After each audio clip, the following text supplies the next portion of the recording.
the Assembly will hear an address by Our Excellency Samia Suluhu Hassan, President of the United Republic of Tanzania. I request protocol to escort Our Excellency.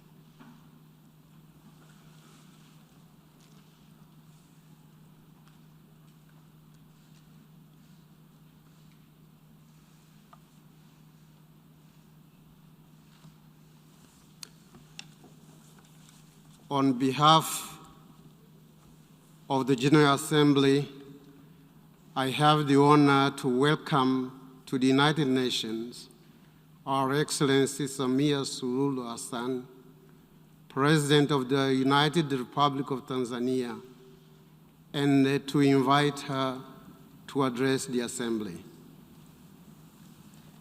Thank you, Chair. Your Excellency Abdullah Shahid, President of the General Assembly, Your Excellency Antonio Guterres, Secretary General of the United Nations, Excellencies, Heads of State and Government, distinguished delegates, ladies and gentlemen, let me commence by joining previous speakers in applauding you, Mr. President, for being elected to preside over the 76th session of this August Assembly, and for the exemplary manner in which you have been presiding over this session. I also commend you for the able manner in which you mastered to make possible for us to meet physically, despite unprecedented circumstances brought by COVID-19 pandemic. The holding of physical general debate this year, albeit with limitations, demonstrates again that humanity and multilateralism cannot and should not succumb to the virus. And thus, where there is a will, there is a way. This spirit is what we need going forward. It is why I support and subscribe to the theme of this 76th session that call all of us to build resilience through hope, to recover from COVID-19, rebuild sustainability, respond to the needs of the planet, respect the lives of the people, and revitalize the United Nations. Mr. President, this is my maiden speech at the United Nations General Assembly. Allow me, on behalf of the people and the government of the United Republic of Tanzania, to thank all members of the United Nations for your condolence message extended to our nation following the untimely passing of our late President, Dr. John Pombe Magufuli, on 17th March this year. May his soul continue to rest in eternal peace. We remain indebted to you for the thoughtful of comforting messages which helped us to prevail over that unprecedented test to our nationhood. It is in the same vein that I thank the outgoing President of the 75th session for dedicating a slot on the 59th plenary meeting of the General Assembly on 16th of April 2021 to pay tribute to our beloved late President, Dr. Magufuli. Indeed, this was a gesture of solidarity and brotherhood. Mr. President, it is not by sheer coincidence that I chose to attend the United Nations General Assembly as my first trip outside Africa since I took the office. I did so out of my deep sense of conviction and faith in multilateralism, in solving multitude of challenges that our world faces today. I'm here to assure you that under my stewardship, Tanzania will remain a formidable member of the United Nations and a dependable supporter of multilateralism. We'll keep our arms open to those who embrace us and engage with us.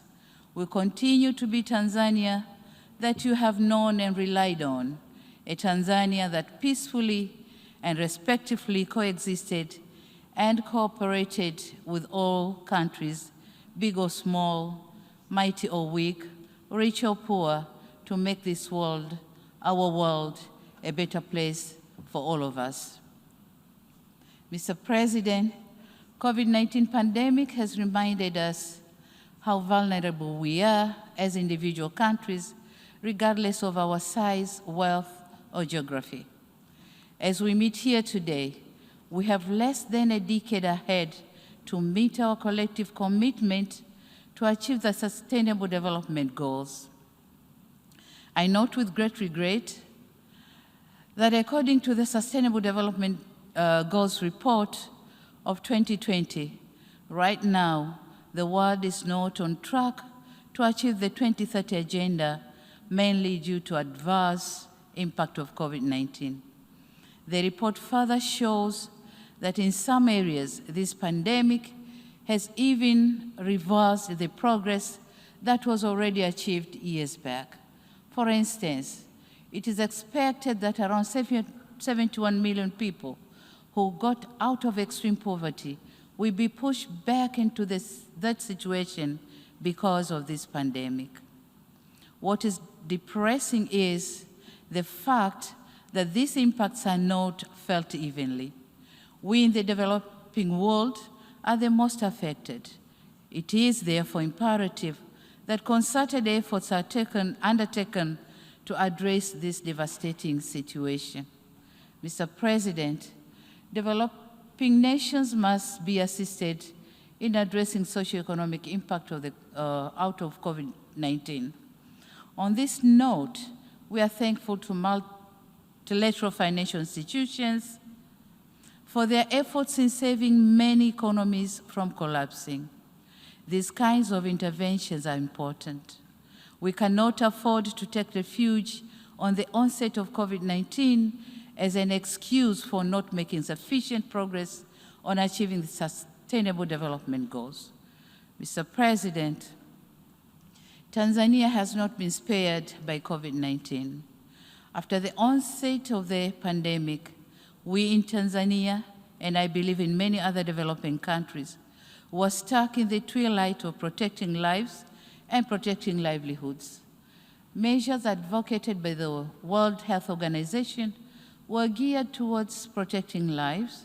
However, in an economy like Tanzania, consisting of a bigger proportion of people living on subsistence economy, whom we need to keep them afloat, my country therefore adopted all necessary measures to curb the spread of COVID-19, including joining the COVAX facility to ensure that Tanzania gain access to the COVID-19 vaccine. The vaccination campaign has started in July this year with the most vulnerable communities and later on other age groupings. Mr. President, globally, when COVID-19 vaccines were being developed, some of us were hopeful that this would mean something good to all of humanity. Nevertheless, we have come to learn that the virus is moving faster than the global production of distribution of vaccines. And the vast majority of vaccines have been administered in high and upper middle income countries. With the current pace, it is less likely that we'll meet the WHO threshold of vaccinating at least 40% of people in every country by end of 2021, and at least 70% by the first half of 2022. The level of vaccine inequity that we see is appalling. It is truly disheartening to see that whilst most of our countries have inoculated less than 2% of our populace and thus seek more vaccines for our people, other countries are about to roll out the third dose, calling it booster vaccine. We tend to forget that nobody is safe until everyone is safe. It is indispensable that countries with surplus COVID vaccine doses share them with other countries.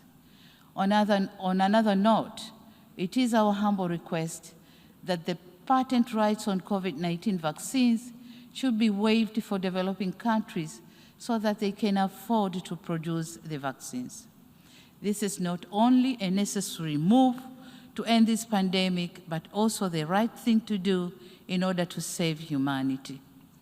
Mr. President, on economic fronts, the United Republic of Tanzania, like other countries, has not been spared by the effects of the COVID-19.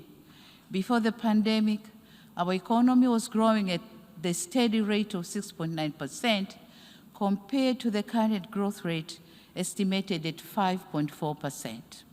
We are now embarking on reviving the tourism sector, which was badly affected because of travel restrictions put in many countries as means to curb the spread of COVID-19. While slowly trying to revive most economic activities suffocated by the pandemic, the government continues to work hard to improve the business environment and attract more investment. Aware of the nexus between economic growth and governance, we managed to maintain peace and political stability with a vibrant democracy and institutionalized good governance practices, upholding rule of law and human rights. Mr. President, I wish to take note of the Secretary General's report on our common agenda, which raises key issues of our common concern, such as gender equality, climate change, and youth development. On gender equality, COVID-19 is threatening to roll back the gains which we have made. As the first female president in the history of my country, the burden of expectation to deliver gender equality is heavier on my shoulders. It is for this reason that I commend the initiative by the UN Women, France and Mexico to organize the Generation Equality Forum that took place in Paris in June this year, whereby my country volunteered to champion for women's economic rights and justice. Aware that being passionate about gender equality is not sufficient, my government is reviewing policy and legal frameworks in order to come up with actionable and measurable plans to ensure economic empowerment of women, but also other aspects pertaining to gender equality and gender parity. We are also working on designing and implementation gender-responsive macroeconomic plans, budget reforms, and stimulus packages with the objective of reducing the number of women and girls living in poverty. Mr. President, the challenges of climate change are really affecting livelihoods, peace and security, and forceful displacement of our people.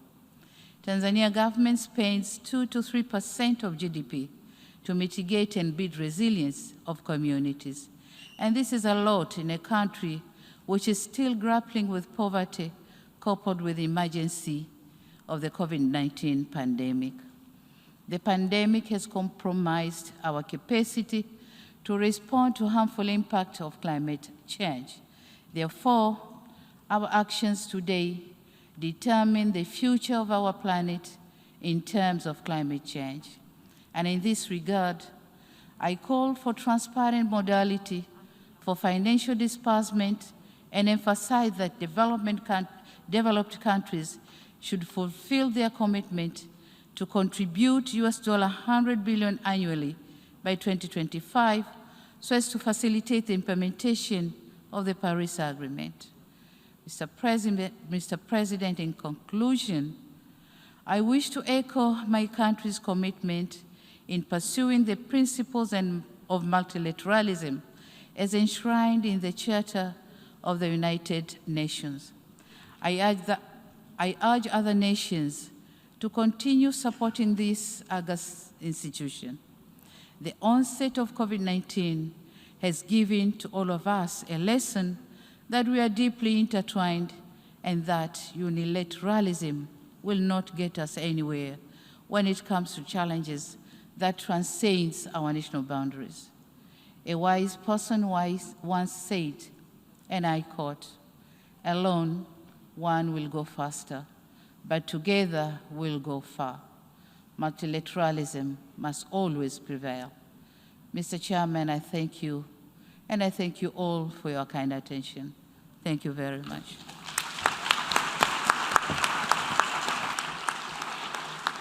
On behalf of the General Assembly, I wish to thank the President of the United Republic of Tanzania for the statement just made, and I request protocol to escort Her Excellency.